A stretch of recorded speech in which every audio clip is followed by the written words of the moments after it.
bila saya kata dia masakan cita rasa tempatan, maknanya dia bergabung. Sebab cita rasa Malaysia ni dia ada juga cita rasa barat.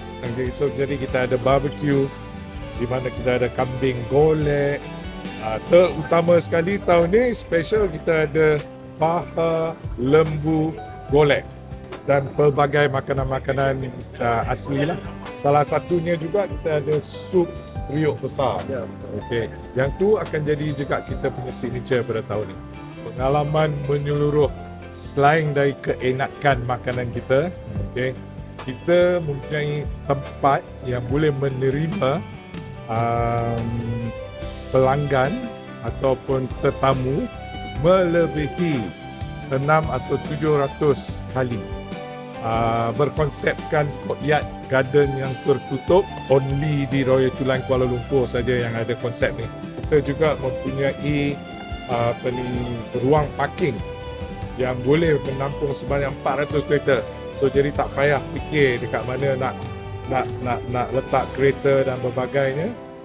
Di sini di Hotel Royal Chulan kita mempunyai surau yang kita buat untuk lelaki dan perempuan dan juga solat tarawih.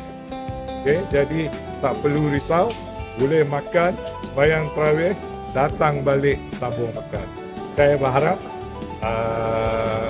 Ramadan warna rasa Royal Chulan Kuala Lumpur ni mendapat sambutan yang meriah pada tahun ini seperti pada tahun-tahun biasa yang selalunya Royal Chulan ni terkenal dengan masakan Melayu bulan Ramadan.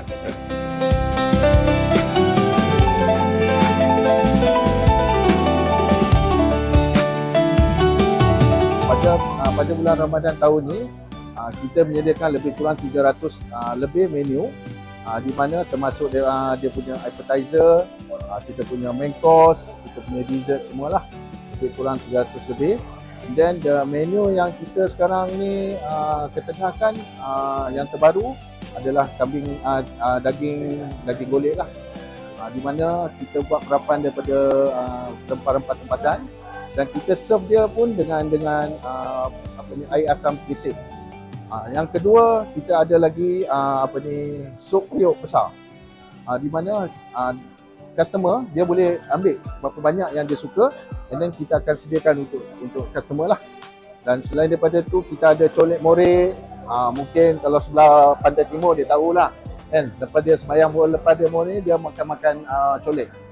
Selain daripada tu kita ada stall lebih kurang 24 jenis stall, di mana kita ada apam balik, kita ada celup tepung, and then kita ada kuih tiaw goreng, kita ada nestem udang.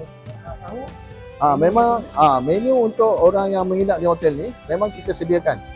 Pukul 3 sampai pukul 5 kita akan sediakan sahur lah untuk penginap-penginap kat hotel ni. Dan kalau yang bukan beragama Islam memang kita ada sediakan sarapan pagi seperti biasa.